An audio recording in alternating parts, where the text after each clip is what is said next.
Where do I even start, man?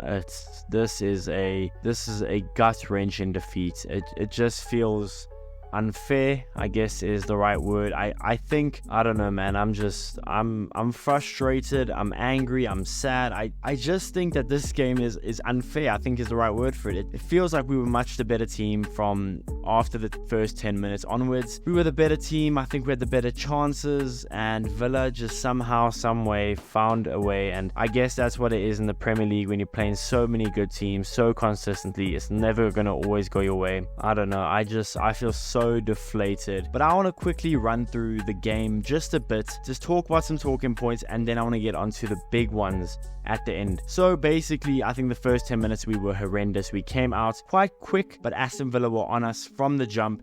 Josh McGinn with a really good, calm, composed goal. And I thought that this could easily mean a 4-0, 5-0 thrashing if we kept on playing that first 10 minutes how we would play for the rest of the 90. But we grew into the game, and as the game wore on, we clearly became the better team. We held the ball, had the better chances, and you could start seeing a path for Arsenal to not only get an equalizer but go on and win the game. And I won't lie to you, I was low-key expecting Arsenal to at least go 1-1 at the break, or at the bare minimum find a goal eventually. In the second half, more of the same. Really good performance from us, controlling the game, being the better team overall. But the story of the game is wasted chances from us. Too many times we're through on goal and we mess up. Too many times we have a really good situation in our attacking phase and we mess up. Whether it's personal error, whether it's us just not playing with enough sharpness, I don't know. But that's the story of the game. We weren't clinical enough. We were wasting way too many chances. Way too many chances. We worked so hard to create so many of them, and we wasted them time and time again, especially in that first half. Especially in the first half. And like I said, in the second half, it was very, very similar to the first. Controlled the ball, controlled the game,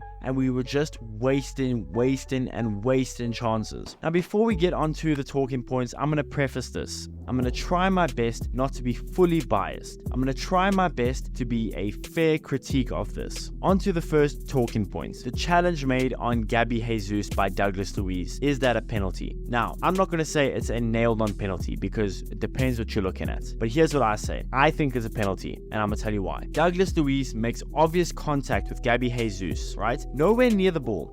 Makes obvious contact with Gabby Jesus. Enough contact to go down, might I add, right? Gabby Jesus then goes down, but guess what? VAR looks at that, and the replays make it look even worse and even more obvious. But guess what VAR says? No penalty. It's fine. We move on. And I won't lie to you, I thought that is a really dodgy decision. And I hate being the type of fan that's going to blame the referees and blame VAR because frankly, we should have done better. We weren't at our best, and had we been at our best, particularly in the final third, we probably would have won the game, let alone got a draw. I thought we put in a really good performance, and I don't want to blame the referees. I don't want to blame VAR, but I do want to be fair. I think it's a horrible decision by VAR to not give that as a penalty. The second talking point was the Diego Carlos challenge on, I think it was Eddie Nketiah, where I didn't see it at first. I didn't. I thought Eddie Nketiah was just taking a dive. You then see a replay, and the ref gave it as a yellow card, right? Not a foul, just a yellow card. Not a foul, just yellow card. Yeah, I know. Make it make sense. The problem I have with that is I understand the ref at first glance giving that a yellow card. Explain to me how with a replay it's not borderline red card. Now, it's not a nailed on red card. Let me say that. So I don't want to get it confused. I don't think it's a straight red card. But you have to be kidding yourself if you're saying that's not borderline. That is as close to a red card as you could ask. It is borderline, and you know what? It's fine. Give them benefit of the doubt. The ref saw it, the ref gave it a yellow card. I understand VAR not wanting to intervene, being that the ref saw it and he gave a yellow card for it. But now the main talking points. After complete domination, particularly in the last 10 minutes, we finally have our chance. The ball gets whipped in by Odegaard, and after the ball kind of just bobbles around between Havertz, Matty Cash, Emi Martinez, and Nketiah, the ball bobbles around. Eventually, somehow, someway, the ball finds its way into the back of the net. And I tell you how hard I celebrated, screamed at the top of my lungs. If you can't hear my voice, it is sore right now from screaming so loud. I look back and I see the ref has given it as a handball on, I think it was Havertz, and goal is ruled out. I don't even know how I'm gonna say this. Alright, let me break it down. First, we watch from the replay, okay? So I understand the ref giving it first glance because maybe giving benefit of the doubt to the defense. You watch it at first glance. To me, the ball hits Matty Cash's arm first after coming off Kai Havertz. Then the ball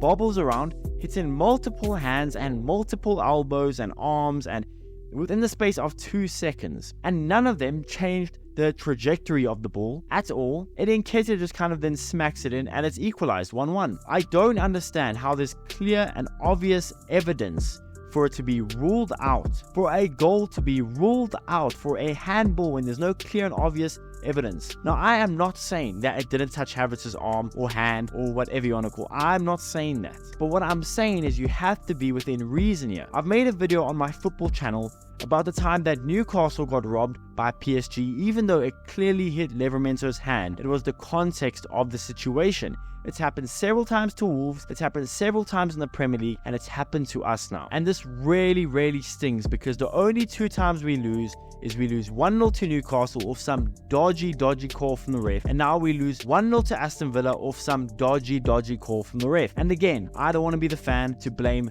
just the ref and VAR, because let's get this straight. Arsenal should have put so many chances away. We played well, but we should have put so many chances away. We were so wasteful. So I am in no means saying that that's the only reason we lost is because of the refs, because that is not true.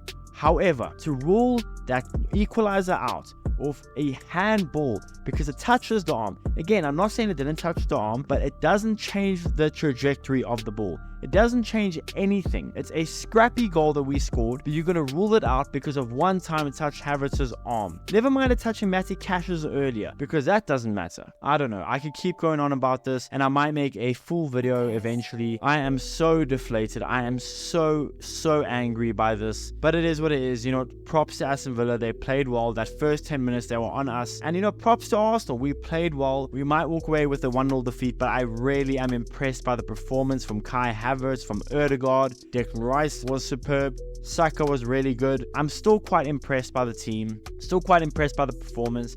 I don't think David Raya did too much wrong neither. So I could sit here and complain, but I'm not going to do that. I just want to say I'm so angry and so frustrated, as I'm sure you guys are. But you know what? I just want to say thank you guys for letting me rant to you. Let me know in the comments below, what did you guys think about the game, about the calls from the referees? Please let me know. Let's suffer together. Be sure to smash the like button, subscribe if you haven't already, and I'll see you guys in the next one.